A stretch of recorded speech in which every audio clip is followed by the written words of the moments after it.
சென்ற வாரம் நம்ம சாலை ராஜகுமாரி அக்கா அவங்களுடைய வரலாறு, தெய்வம் அவர்களோட நடந்த அந்த விவரங்கள்லாம் சொன்னதை பார்த்துட்டு இருந்தோம். கடந்த 2 வாரமா பார்த்துட்டு வரோம் இல்லைங்களா? திருப்பத்தூர் ஆசிரம திறப்பு விழா, முதல் தோத்திரம், தெப்பத்தில் தேடல், காதணி அணிவித்தல், விடை பெறல், நோய் தீர்க்கும் நாயகம், கூரையில் பாம்பு, கூரை நகர்தல், பொன்னரங்கம் கட்டல், நிலவில் கல் இறக்குதல், கருங்கல் சில்லு பொறுக்குதல், திருமாளிகைப்பால், மோர் கடைதல், மாந்தோட்டம், பொன்னரங்க திறப்பு விழா, தண்ணீரில் விளக்கெரித்தல், பஞ்சனை எழுச்சி, மாட்டு வண்டி ஓட்டியது, குழம்பு மணம், தலைமாட்டில் பாம்பு, மயில் முட்டை, பாரா கார்த்தல், தண்ணீர் அபிஷேகம், புதுமனை குடியேறுதல், ஆண்டவர்கள் கண்டுபிடித்த ஊற்று, பழஞ்சாலையில் கடைசி நாளைய காட்சி, புதுக்கோட்டை மெய்வழிச்சாலை ஸ்தாபிதம், இளையநாச்சியார் பாடும் தோத்திரம், நோன்பு வைத்தல், வானநாட்டு வைத்தியர். சென்ற வாரம் வானநாட்டு வைத்தியர்லாம் பார்த்தோம் அல்லவா? ஒரு பெரும் பாக்கியம் இதெல்லாம் இல்லைங்களா?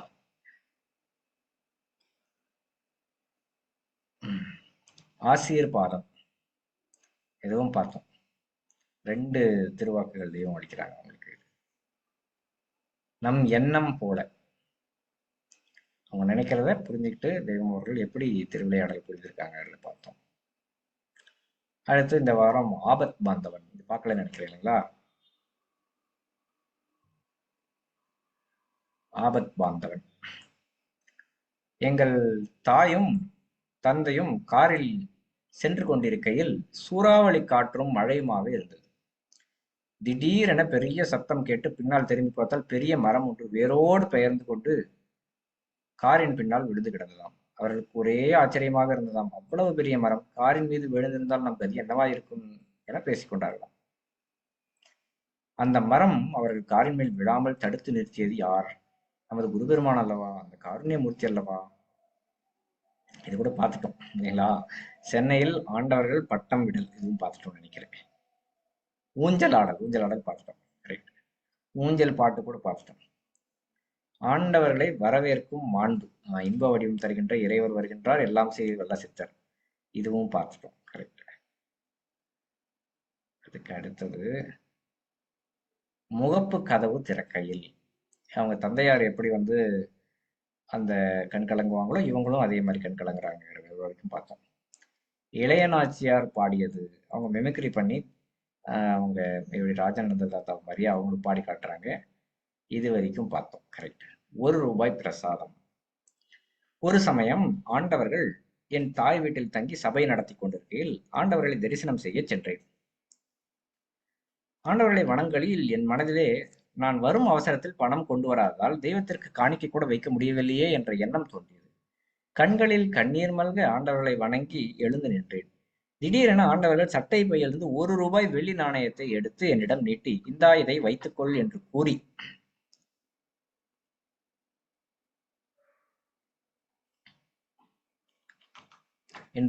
என் கையில் வைத்தார்கள்.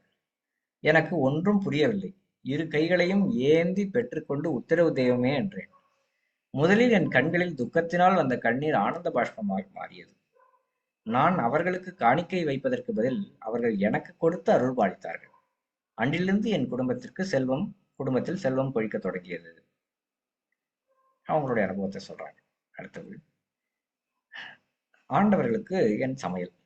ஆண்டவர்கள் எங்கள் வீட்டிற்கு வந்திருக்கையில் நானும் என் கையால் ஒரு பொரியல் செய்து அவர்கள் இலையில் பரிமாற வேண்டும் என எண்ணி உருளைக்கிழங்கு பொரியல் செய்து கிண்ணத்தை கையில் வைத்துக்கொண்டு, ஆண்டவங்களே உங்களுக்காக உருளைக்கிழங்கு பொரியல் செய்தேன், நீங்கள் சாப்பிட வேண்டும் என்றேன். ஆண்டவர்கள் எனக்காக செய்தியா? சரி, என் இலையில் வை என்றார்கள். அவர்கள் இலையில் வைத்தேன்.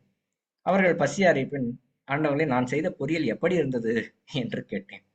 நன்றாக இருந்தது என்றார்கள். எனக்கு மிகவும் சந்தோஷமாக இருந்தது.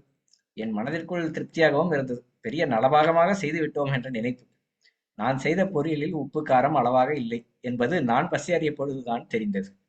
நன்றாக இல்லையே, இதை ஆண்டவர்கள் எப்படி சாப்பிட்டார்கள்? மேலும் நன்றாக இருக்கிறது என சொன்னார்களே என்றெல்லாம் நினைத்தேன்.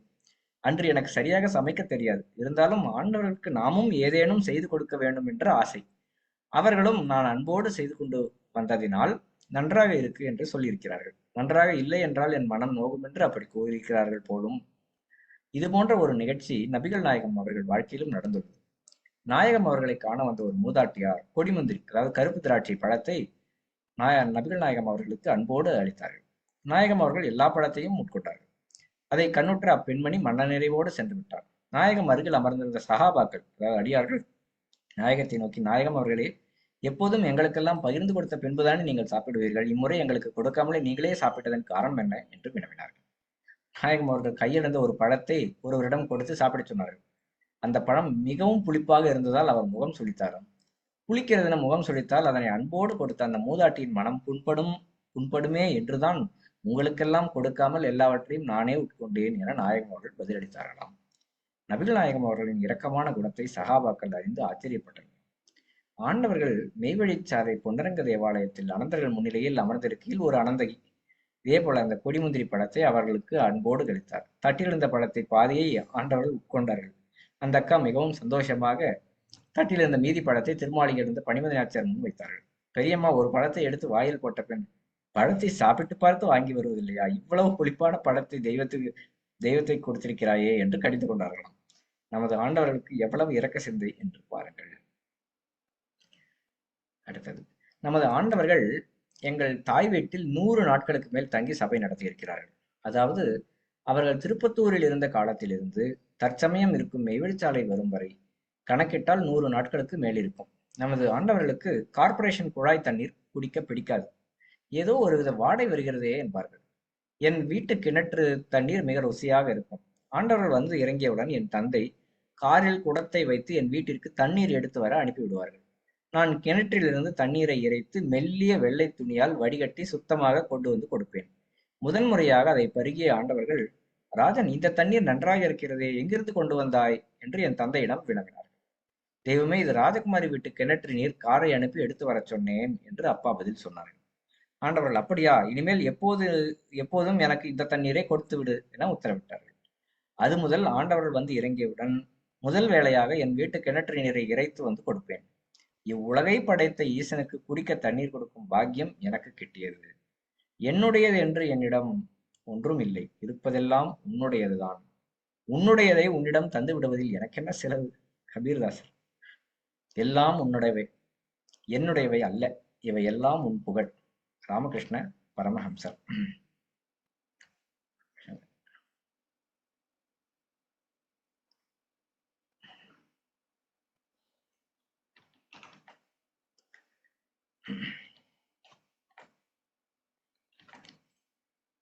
ஆண்டவர்கள் உண்டாக்கி தந்த தண்ணீரைத்தான் அவர்களுக்கு அருந்த கொடுத்தேன். அந்த பாக்கியம் கிடைத்ததை நினைத்து இன்று மனம் மகிழ்கிறேன்.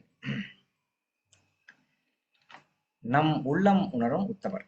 ஒரு சமயம் எனக்கு குழந்தை பிறந்து 15 நாள் தான் இருக்கும். தாய் வீட்டில் இருந்தேன். அச்சமயம் ஆண்டவர்கள் வந்துவிட்டார்கள். 3 நாட்கள் தங்கி இருந்தார்கள். சென்னை பிறவியர்கள் கூட்டம் கூட்டமாக வந்த வண்ணம் இருந்தனர். இரவும் பகலும் தெய்வ திருவாக்கியங்கள் வெளியாகி கொண்டிருந்தன. எல்லோருக்கும் தெய்வ தரிசனமும் கிடைத்து செவி உணவும் கிடைத்தது. குழந்தை பிறந்து 40 நாட்கள் ஆகாமல் ஆண்டவர்களின் முன் வரக்கூடாது என என் தாய் என்னை திரை கட்டி அறையில் வைத்து விட்டார்கள். எனக்கு அழுகையாக வந்தது. நம் வீட்டில் தெய்வம் வந்திறங்கியும் நம்மால் தெய்வத்தை வணங்க முடியவில்லையே, அவர்கள் திருமுகத்தை தரிசிக்க முடியவில்லையே என என் மனம் அந்த 3 நாட்களும் குமுறியது. சாப்பிடக்கூட பிடிக்காமல் அழுது கொண்டே படுத்திருந்தேன். மாடியில் ஆண்டவர்கள் இருந்த இடம் திருவிழா கோலம் பூண்டிருந்தது. அதற்கு நேர் கீழே நான் அழுது கொண்டு படுத்திருந்தேன். எங்கள் அம்மா மாடிக்கு செல்லும் பொழுது மெய்வழி ஆண்டாள் அக்கா எனக்கு துணைக்கு இருப்பார்கள். என் எண்ணம் ஆண்டவர்கள் உள்ளத்தை தொட்டிருக்க வேண்டும். 3ஆம் நாள் ஆண்டவர்கள் சாலைக்கு கிளம்புகிற அன்று மாடியிலிருந்து இறங்கி வரும் பொழுது அவர்கள் கையில் ஒரு பெரிய மல்கோவா மாம்பழத்துடன் வந்து கீழே நின்று என் தாயை அழைத்து,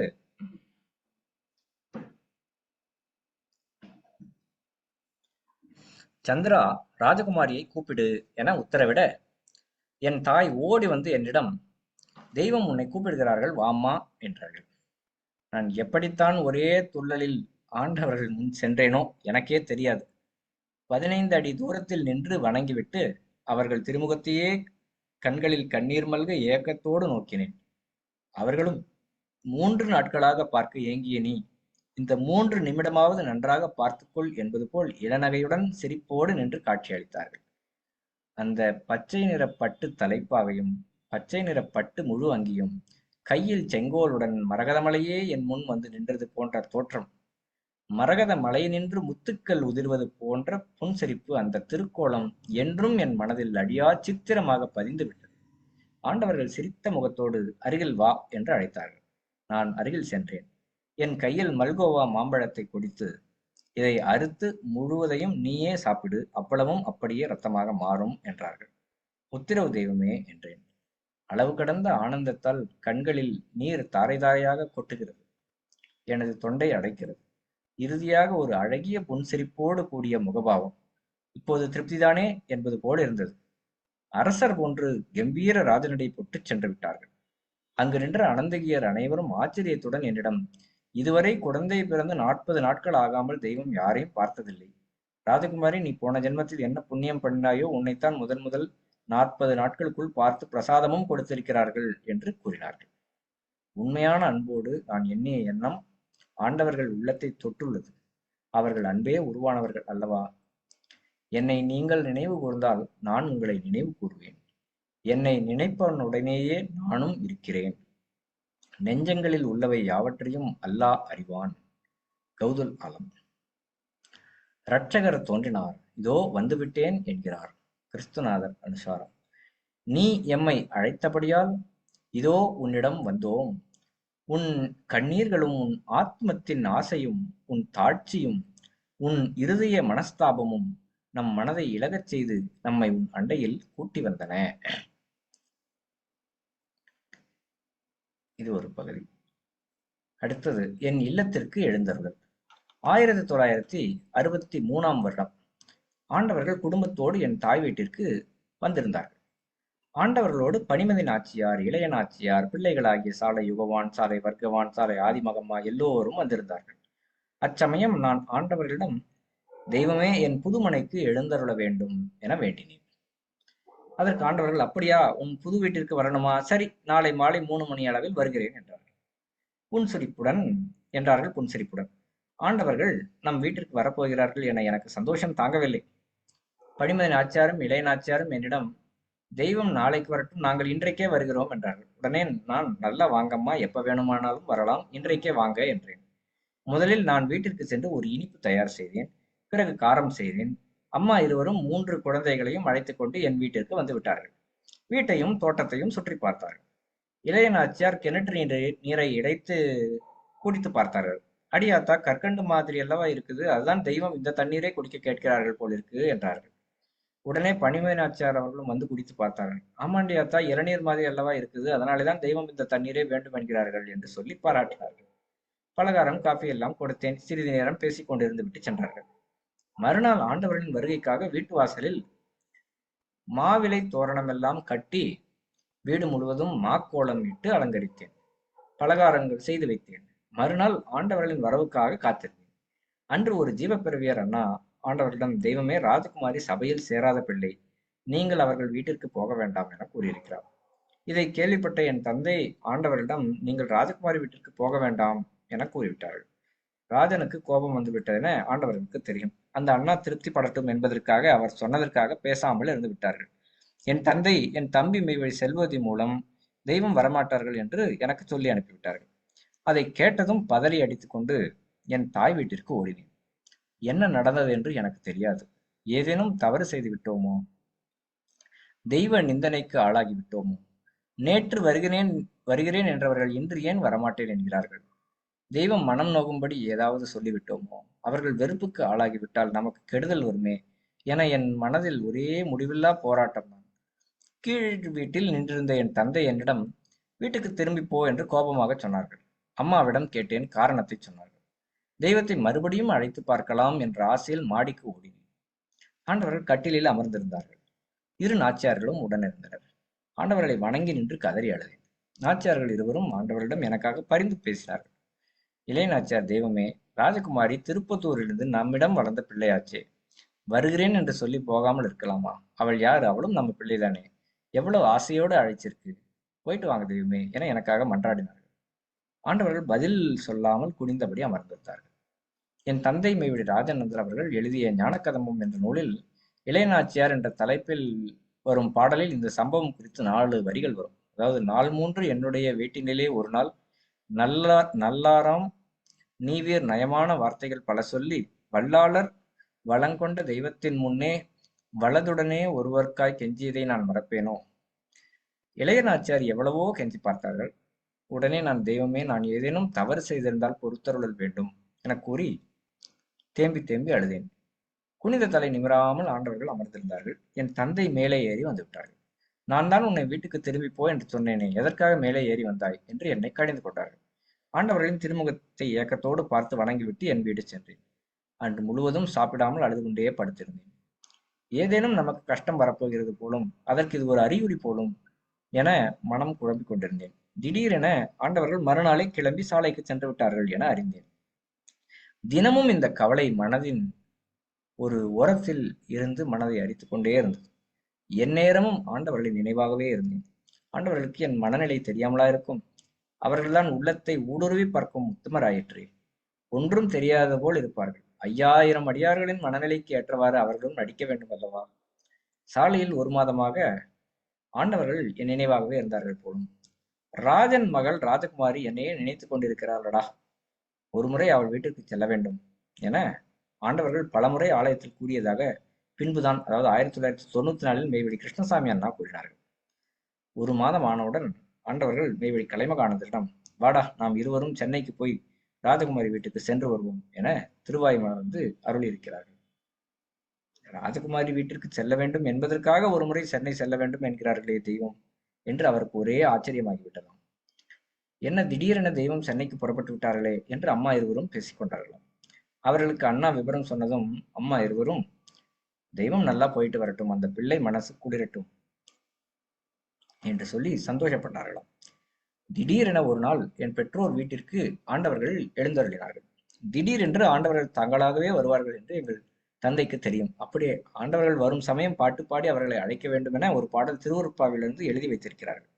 ஆண்டவர்கள் காரில் வந்து வாசலில் இறங்கியவுடன் அப்பா அதனை பாடி உள்ளே அழைத்து வந்தார்களாம். அந்த பாடல், அற்பெருஞ்சோதி என் ஆண்டவரே, திரு அம்பலவாணரே வாரும், அன்புடையாளரே வாரும், இதுபோல் 10 பாடல்கள். அண்ணா என் தந்தையிடம், ராஜகுமாரி வீட்டிற்கு செல்ல வேண்டும் என்பதற்காகத்தான் தெய்வம் வந்திருக்கிறார்கள் என்று சொன்னாராம். அப்படியா என்று என் தந்தை ஆச்சரியமாக கேட்டார்களாம்.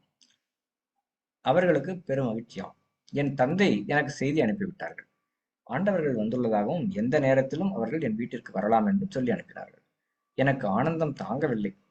ஆண்டவர்களின் திடீர் வருகையை நான் எதிர்பார்க்கவில்லை. சந்தோஷத்தில் துள்ளி குதித்துக் கொண்டு 2 நாளைக்கு இருக்கக்கூடிய பலகாரமாக பார்த்து செய்து வைத்தேன். அன்று மாலை 3 மணி அளவில் ஆண்டவர்கள் என் தந்தையிடம், ராஜன் என்னை ராஜகுமாரி வீட்டிற்கு அழைத்து போ என்றார்களாம். காரில் ஆண்டவர்களையும் அண்ணாவையும் அந்த பாடலை பாட வேண்டுமென எனது தங்கை சாலை சந்திரகுமாரியையும் ஏற்றிக்கொண்டு என் தந்தை அந்த பாடலையும் கையில் எடுத்துக்கொண்டு எங்கள் வீட்டுக்கு முன் காரை கொண்டு வந்து நிறுத்தினார்கள்.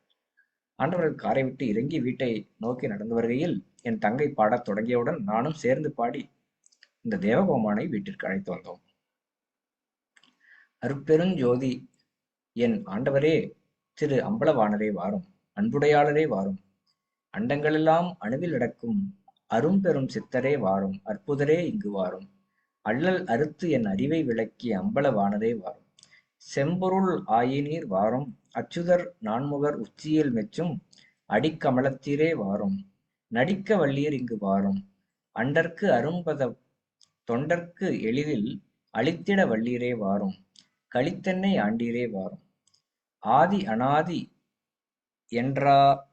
என்றாரணம் என்று ஆரணம் போற்றும் அருட்பெருஞ்சோதியீர் வாரும், ஆனந்த நாடரே வாரும், ஆகம வேதம் அநேக முகங்கொண்டு அருச்சிக்கும் பாதரே வாரும், ஆருயிர் நாதரே வாரும், அரசரும் ஆசரும் அந்தங்கள் ஆறும் புகன்ற நல் ஆரியரே இங்கு வாரும், ஆனந்த கூத்தரே வாரும், ஆதாரம் நீதானது அப்பாலும் காண்டற்கு அரும்பெரும் ஜோதியீர் வாரும், கரும்பில் இனிக்கின்றீர் வாரும் என்று வரும் 10 பாடல்களை பாடி அழைத்தோம்.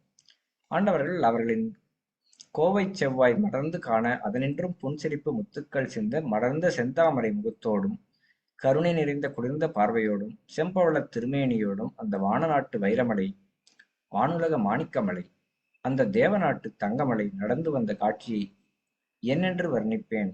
எனக்காக அந்த தேவ திருப்பாதம் நோவ அடிமேல் அடி எடுத்து நடந்து வந்த கண்கொள்ளா காட்சியை எடுத்துரைக்க இயலாது. ஆண்டவர்கள் உள்ளே வந்து நாற்காலியில் அமர்ந்தார்கள். எல்லோரும் வணங்கினோம். பரமனே உருவெடுத்து பாரிடை உருவாய் வந்த துறவலர் கரசே காமின் தொன்மறை புகழும் தேவே அருணடை பாதம் நோவ அடிமைக்காய் இறங்கி வந்த மறைமணி ஞான வாழ்வி மார்க்கநன்னாதா போற்றி.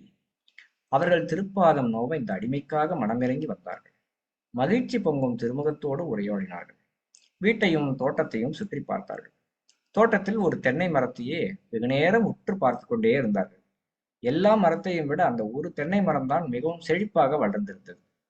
சிறிது நாட்களில் திடீரென்று பட்டு போய்விட்டது.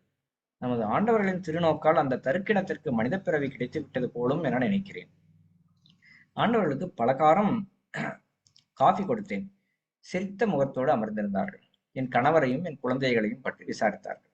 நமது ஆண்டவர்கள் என்னிடம், ராஜகுமாரி, இப்போது திருப்திதானே என்று கேட்டார்கள். தெய்வமே கரை காண முடியாத ஆனந்த கடலில் மூழ்கிக் கொண்டிருக்கிறேன் என பதில் சொன்னேன். அப்ப சரி, புறப்படட்டுமா என என்னிடம் கூறிக்கொண்டு புறப்பட்டார்கள். காணிக்கை வைத்து வணங்குகையில் என் கண்களினின்றும் ஆனந்த பாஷ்பம் சிந்தின. பிரசாதம் வழங்கி புறப்பட்டார்கள். மகிழ்ச்சி வெள்ளத்தில் அவர்கள் சென்ற திக்கையே நோக்கி நின்றேன். சிறிது நேரம் ஆனந்த அதிர்ச்சியில் ஆழ்ந்து விட்டேன். நான் எதிர்பாராத நிலையில் திடீரென வந்து காட்சி தந்து என்னை பேரானந்த பெருவெள்ளத்தில் மூழ்கடித்து விட்டார்கள். இந்த அடிமைக்காக மட்டும் என சாலையிலிருந்து சென்னைக்கு வந்துள்ளார்கள் என எண்ணும் பொழுது நான் அவர்களுக்கு என்ன கைமாறு செய்வேன்? எங்கனம் நன்றி கடனை செலுத்துவேன்?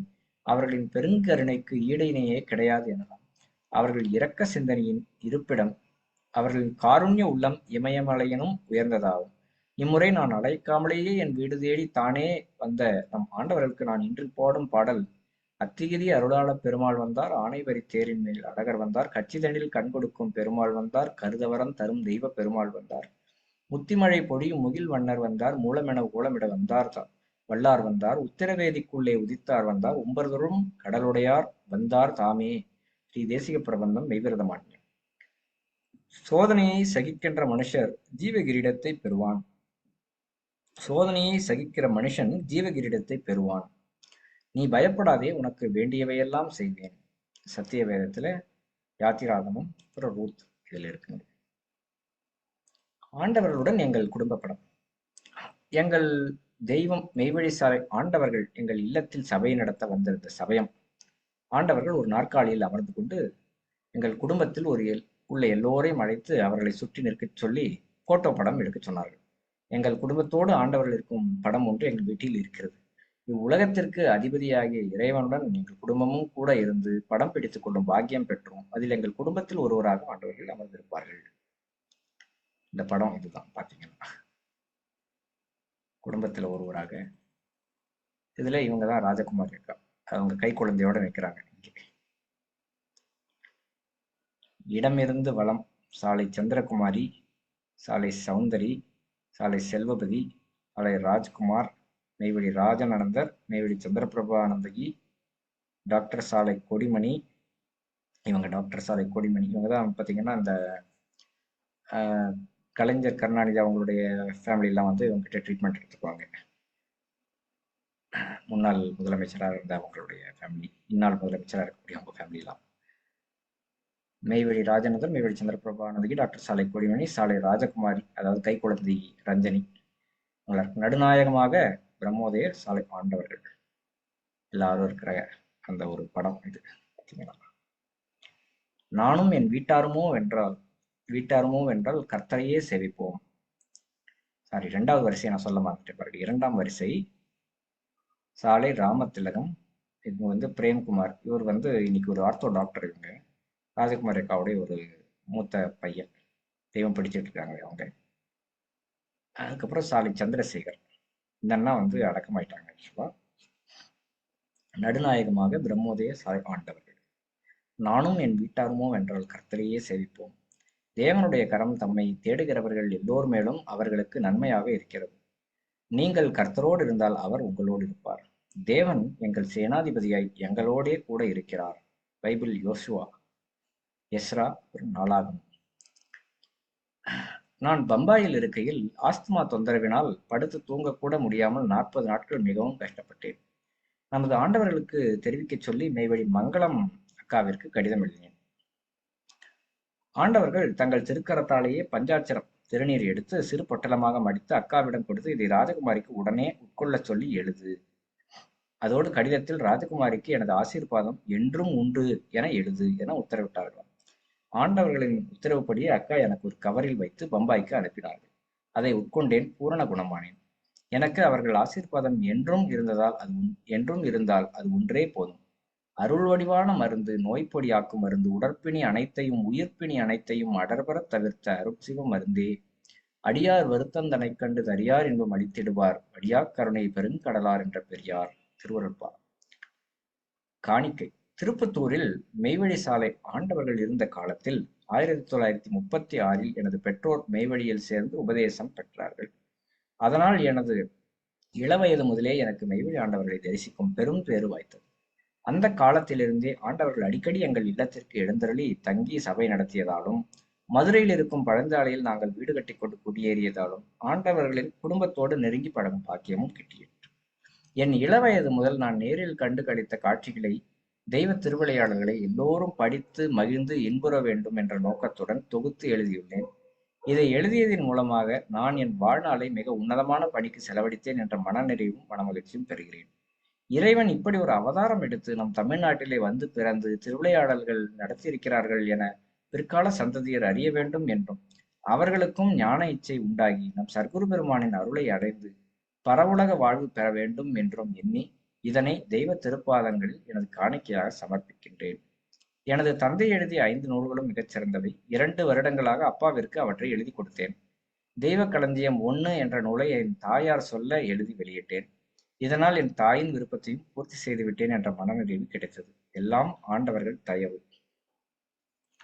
பொன்னரங்க நாதர் புகழ் ஓங்க ஓங்கவே, பொன்னடியை தந்தார் புகழ் ஓங்க ஓங்கவே, ஊரல்மலை வாசற் புகழ் ஓங்க ஓங்கவே, யுக இறுதி தீர்ப்பர் புகழ் ஓங்க ஓங்கவே, சமரச நாதர் புகழ் ஓங்க ஓங்கவே, சாதிகளின் கர்த்தர் புகழ் ஓங்க ஓங்கவே, மகதி ஆண்டவர் புகழ் ஓங்க ஓங்கவே, சிவலோக நாதர் புகழ் ஓங்க ஓங்கவே, பரலோக பரமன் புகழ் ஓங்க ஓங்கவே, தணிகைவள் சுதன் புகழ் ஓங்க ஓங்கவே, கண்ணான கண்மணியின் புகழ் ஓங்க ஓங்கவே, பொன்வண்ண மேனியர் புகழ் ஓங்க ஓங்கவே, அருள் வடிவானவர் புகழ் ஓங்க ஓங்கவே, காருண்ய மூர்த்தியின் புகழ் ஓங்க ஓங்கவே, வானநாட்டு வள்ளல் புகழ் ஓங்க ஓங்கவே, தேவநாட்டு கோமான் புகழ் ஓங்க ஓங்கவே, மெய்வழி நாதர் புகழ் ஓங்க ஓங்கவே, மார்கணன் நாதர் புகழ் ஓங்க ஓங்கவே, பிரம்மோதய சாலை ஆண்டவர்களின் திருவடிகளையே சரணம் அப்படின்னு சொல்லி அவங்களுடைய வரலாற்று நிறைவு.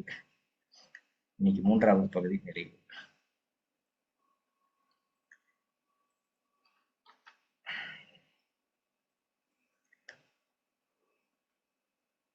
இதோட நம்ம தோத்திரம் பண்ணி நிறைவு பண்ணிக்கலாம்னு நினைக்கிறேன். கொஞ்சம் நேரம் அதிகமாயிடுச்சு.